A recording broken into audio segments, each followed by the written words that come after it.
নমস্কার, আমি অভিজিৎ সরকার স্বপ্নীল একাডেমিতে আপনাদের স্বাগত। আজকে যে বিষয়টি আলোচনা করব সেটি হলো শব্দবন্ধ, যাকে ইংরেজিতে বলে ফ্রেজ। এই শব্দবন্ধ জানতে গেলে আগে বুঝতে হবে এই শব্দবন্ধটা এলো বাক্যতত্ত্ব থেকে। বাক্যতত্ত্ব কোথা থেকে এলো? বাক্যতত্ত্ব হচ্ছে ভাষাবিজ্ঞানের একটি অন্যতম ভাগ।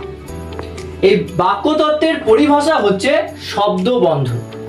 শব্দ তার সঙ্গে আরো জুড়ে আছে, তাই এটি বলা হয়েছে শব্দবন্ধ। দেখো, শব্দবন্ধের সংজ্ঞাতে কি বলছে? একাধিক শব্দের সমষ্টি। কি বললাম? একাধিক শব্দের সমষ্টি বা এক শব্দকে শব্দবন্ধ বলে। ঠিক আছে, তাহলে আমি আবার ক্লিয়ার করছি। একাধিক শব্দের সমষ্টি। একটা উদাহরণ নিই। উদাহরণ নিয়েছে, ঘরের কাছে আরসি নগর আছে। তাহলে দেখো, উদাহরণ বলছে ঘরের কাছে আরসি নগর আছে। তাহলে দেখো, এই আরসি নগরটা হচ্ছে শব্দবন্ধ। কেন না, এখানে বলেছি একাধিক শব্দের সমষ্টি, তাহলে একের অধিক। আরসি একটা শব্দ, তার সঙ্গে নগর জুড়ে আছে। তাহলে আরসি আর একটা নগর, এই দুটো মিলে হয়ে গেল আরসি নগর, আর এটি হচ্ছে শব্দবন্ধ।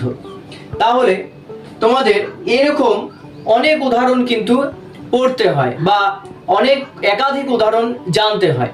তার জন্য আমি এর বিষয়ে আরও যে সমস্ত উদাহরণগুলো আছে আমি একত্রিত করে দেবো তোমাদের সামনেই। আর বিশেষত এই শব্দবন্ধটা বিএডে যারা পড়াশোনা করো তাদের খুবই খুবই খুবই লাগে। তাই আমার এই চ্যানেলটি সাবস্ক্রাইব করবে, ভালো লাগলে লাইক করবে এবং কমেন্ট করবে। ধন্যবাদ।